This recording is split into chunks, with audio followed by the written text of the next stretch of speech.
नमस्कार प्रिय दर्शकों, स्वागत है आप सभी का आपका अपना कार्यक्रम भाग्यदीप में। उपस्थित हूँ एक बार फिर से आप सभी के सम्मुख एक नई विषय को लेकर के, और ये विषय हमारे आपके लिए बहुत ही महत्वपूर्ण है। आज से मैंने निर्णय लिया है कि आने वाले समय में लग्न की तत्व, उस लग्न का स्वभाव और लग्न का फलाफल एवं उसका कारक, तटस्थ और अकारक ग्रह के बारे में आप सभी को बताऊं। आज बारी है मेष लग्न वाले की। अगर आप मेष लग्न के हैं तो आपके लिए यह कार्यक्रम बहुत ही उपयोगी है। अगर नहीं है तो आपको इससे भी फायदा ही है, क्योंकि ज्योतिष आपको कुछ न कुछ ज्ञान ही देगी, आपको कुछ न कुछ सिखाएगी ही। या तो सबसे पहले मेष लग्न वाले के तत्व को जानें। मेष लग्न वाले अग्नि तत्व के होते हैं। अग्नि के समान, जैसे अग्नि जल जाने के बाद तुरंत लाल हो जाता है, परंतु जैसे ही अग्नि के प्रभाव कम होने लगता है वैसे ही ठंडा हो जाता है। उसी प्रकार से मेष लग्न वाले का स्वभाव गर्म और नरम दोनों प्रकार का ही होता है। अगर कोई उनको भड़काना चाहे तो बहुत जल्दी ही वो क्रोधित हो जाते हैं। मेष लग्न वाले का स्वभाव ऐसे तो स्वाभिमानी, साहसी, परंतु इनमें धैर्य की कमी होती है। इनके स्वभाव में जिद्दीपना भी रहता है। कभी कभी इनका स्वभाव, जैसे मैंने पहले बताया, उग्र हो जाना, ठंडा हो जाना, इस प्रकार से साथ साथ में दूसरों को मदद करने की भी लालसा इनके मन में रहता है। ये मदद करने के बहुत इच्छुक रहते हैं दूसरों को। समय की पाबंदी इनके ऊपर नहीं रहती। कोई भी कार्य 1 घंटे में करना हो तो अगर उसके लिए 4 घंटे भी लग जाए तो इनके लिए कोई बड़ी बात नहीं है। इनका ये स्वभाव में है।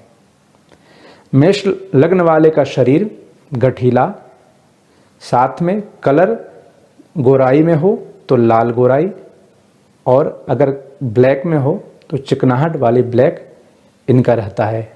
इनकी आँख बड़ी होती है। अब आते हैं मेष लग्न वाले का कारक, तटस्थ और अकारक ग्रह की ओर। दर्शकों, जैसे कोई चुनाव हुआ, उसने जनता ने प्रधानमंत्री का चुनाव किया, तो प्रधानमंत्री का विशेष अधिकार होता है कि किसको अपने समीप मित्र बना के मंत्रिमंडल में रखें, किसको दूर रखें।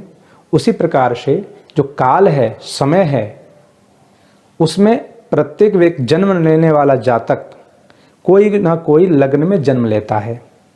तो जो लग्न है और लग्न के जो स्वामी है, उसी प्रकार से उसको विशेष अधिकार है। ऋषि मुनियों द्वारा गहन चिंतन, मनन और रिसर्च करके ये पाया है और हमको विरासत में मिला है कि कौन सा लग्न का कौन सा ग्रह कारक और कौन सा तटस्थ और कौन सा अकारक है।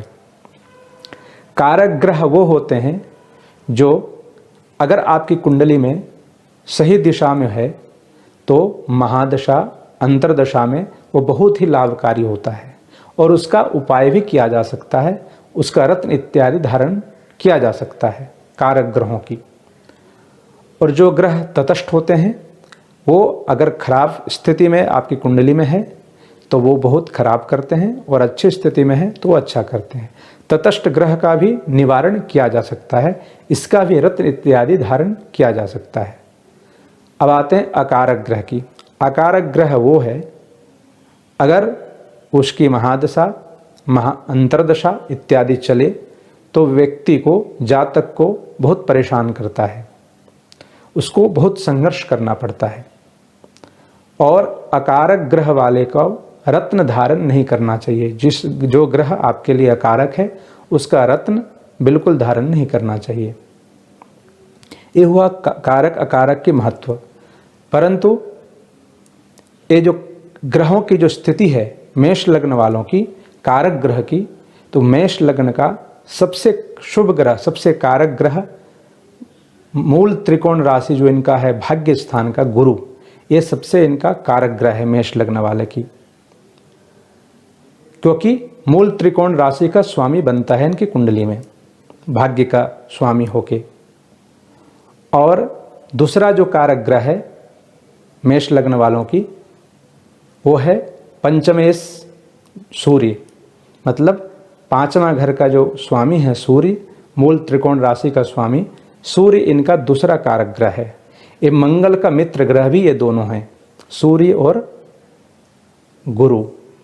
और एक स्वयं मंगल है, तो मंगल भी अपने मेष लग्न में कारक में है। इनकी मेष लग्न वाले की महादशा मंगल की, सूर्य की या गुरु की चले तो इनके लिए बहुत लाभकारी होता है, और इसका रत्न भी ये धारण कर सकते हैं। अब आते हैं तटस्थ ग्रह की। मेष लग्न वालों की तटस्थ ग्रह चंद्रमा है। चंद्रमा चतुर्थ भाव का स्वामी है मेष लग्न वाले में। तो इनको चंद्रमा अगर आपकी कुंडली में सही पोजीशन में है, सही दिशा में है, तो जातक को बहुत ऊंचाई की ओर ले जाता है। अगर चंद्रमा गलत ग्रह के साथ, पाप ग्रह के साथ बैठा हो, शत्रु ग्रह के साथ बैठा हो, तो ये आपको उतना ही नुकसान करेगा। तो तटस्थ ग्रह का भी निवारण किया जा सकता है, इसका भी रत्न इत्यादि धारण किया जा सकता है। अब आते हैं अकारक ग्रह की। अकारक ग्रह मैं इसलिए कह रहा हूँ कि अकारक को मारक भी कहा जाता है। बहुत सारे ज्योतिषी, विशेषकर आधुनिक ज्योतिषी जितने हैं, ये मार्केस का ही बात करते हैं, परंतु यहाँ मार्केस का या मारक ग्रह का, मारक शब्द का प्रयोग करना ठीक नहीं है। क्यों? क्योंकि मारक अष्टम भाव, मार्केस का जो विचार होता है मृत्यु का, वो अष्टम स्थान से किया जाता है। वहाँ से तो आयु के विचार है और वहाँ से मृत्यु का भी विचार है। तो हमको देखना है कि कुंडली में अकारक ग्रह की पोजीशन क्या है। तो वो अमंगल कर सकता है, लेकिन आयु भी तो दे सकता है, इसलिए मैंने यहाँ अकारक शब्द का प्रयोग किया है। तो मेष लग्न वाले के अकारक ग्रह शुक्र, बुध और शनि है। सर्वाधिक जो नुकसान कारक ग्रह है मेष लग्न वाले का, वो बुध है। बुध है इसलिए क्योंकि बुध ऐसे तो मेष लग्न वाले का तृतीय और षष्ठम भाव का स्वामी है, लेकिन मंगल बुध को शत्रु मानता है। और दूसरा है शनि। शनि मेष लग्न वाले का दशम भाव का स्वामी और एकादश भाव का स्वामी शनि है, और शत्रु मानता है शनि को मंगल। तो ये भी इनका सबसे अकारक ग्रह है। अब आते हैं शुक्र की। तो शुक्र ऐसे तो इनका मूल त्रिकोण राशि तुला है, तुला इनका सप्तमेश है, और द्वितीयेश का भी स्वामी शुक्र है, परंतु मूल राशि द्वितीयेश नहीं है। जैसे आपको पता होगा कुंडली में आठवां, दूसरा और तीसरा, आठवां को ग्रह का जो स्वामी है उसको मार्केस कहते हैं। दूसरा या तीसरा, ये दोनों में कोई एक मार्केस हो सकता है, यहाँ से भी देखा जाता है आयु का। और जो सप्तम स्थान है वो भी सामान्य मार्केस वहाँ कहा जाता है। दूसरा भाव और तीसरा भाव में दोनों में कोई एक मारक हो सकता है, दोनों नहीं होगा। दूसरा भाव, तीसरा भाव का स्वामी, दोनों में कोई एक मारक हो सकता है, दोनों नहीं। सातवां घर का स्वामी सामान्य मारक होता है और आठवां घर का स्वामी मार्केस होता है, परंतु वो आपके लिए अकारक ग्रह है। तो अगर वो कारक ग्रह है तो उसका निवारण करके आप उसका अच्छा फल भी ले सकते हैं।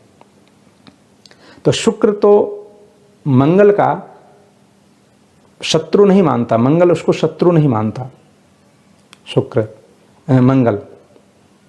तो ये आपकी मेष लग्न वाले की आपको कारक, तटस्थ और अकारक ग्रह की स्थिति आपको मैंने बताया। फिर से एक बार बता दूं कि अकारक ग्रह जो मैंने बताया अभी मेष लग्न वाले की, शुक्र, शनि और बुध, इन तीनों की महादशा, अंतर्दशा इत्यादि चले तो मेष लग्न वाले को बहुत ही नुकसान पहुंचाता है। इस ऐसे समय में कोई रत्न शुक्र की, शनि की या बुध की धारण नहीं करना चाहिए। ऐसे ही आगे वृष लग्न, मिथुन लग्न क्रमशः आपके सामने चर्चा करेंगे। तो आज मेष लग्न वाले के लिए यहीं पर वाणी को विराम देते हैं। तब तक के लिए नमस्कार।